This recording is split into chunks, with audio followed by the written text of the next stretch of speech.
All right, so next I'm going to jump down to the Earth and talk about some observations from the Very Large Telescope. And this is a series of telescopes, a set of telescopes run by the Europeans, the European Southern Observatory.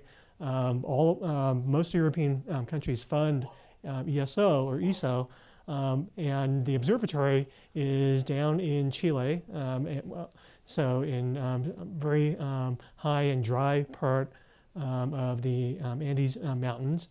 And the Very Large Telescope, for the last several years, they've been operating this instrument called SPHERE, and you can see what the acronym means. I'm not going to go into detail exactly why they call it that, but what they've been doing is using this instrument to look at very young stars, so similar to the stars that we saw in the Lagoon Nebula, but for the most part, these are much closer stars, and so you can actually see more detail. And part of the problem whenever you look at stars is that the star is very, very bright. And so this instrument, the SPHERE instrument, has something called a coronagraph, which can block out the starlight. And so if you look really closely here, you can see like a little dot at the centers of each of these images.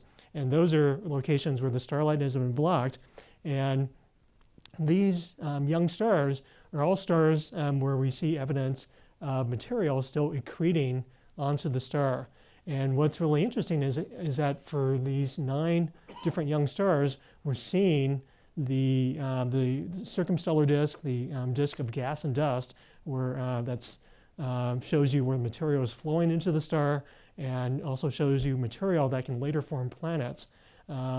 We're actually seeing immense amount of details, a lot more detail than we've been able to see before.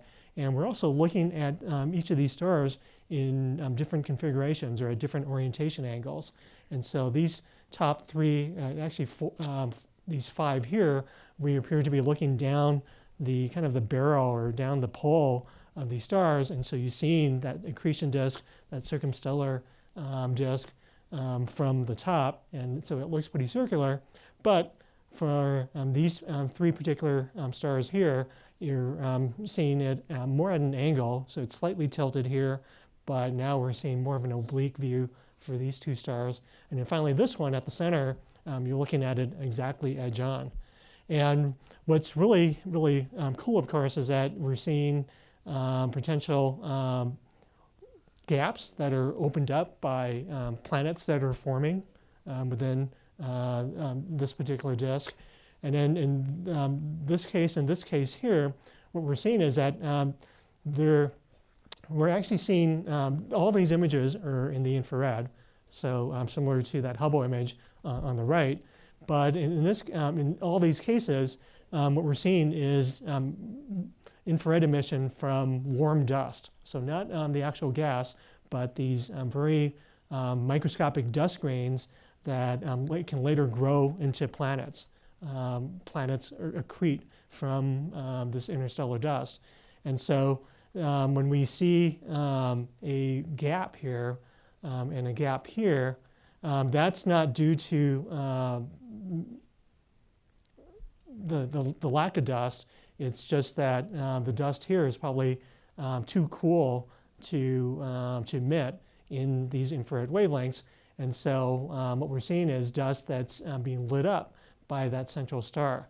So basically what has happened is that the gas has fallen in, and we can get a better view of this particular star, has fallen in from all directions and has accreted onto that young star, but the winds and the jets from this young star tend to erupt along the polar directions, and so it's basically kind of excavated out a cavity in both directions, and so we kind of have this bowl here, and there's kind of a counter bowl on the other side, and so we're looking into that bowl from the outside.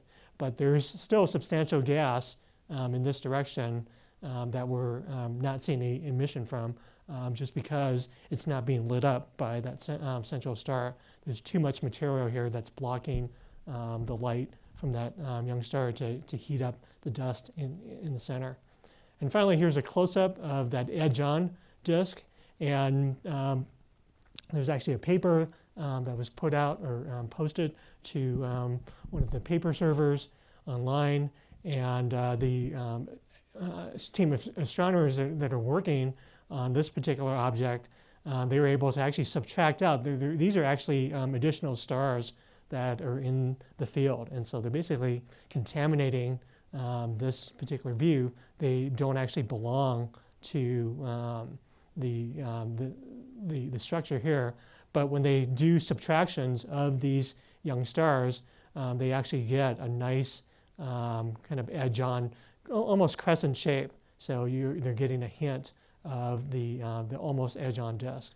So as the astronomers at ESO and elsewhere continue to use instruments like this, we're hoping to probe more and more into the details of how planets form in these very early environments. And just to give you an idea of how big these objects are, for the most part, these are on the order of hundreds of astronomical units in size. An astronomical unit is the distance between the Sun and the Earth, and the distance out to Neptune and Pluto is about 40 or 50 astronomical units.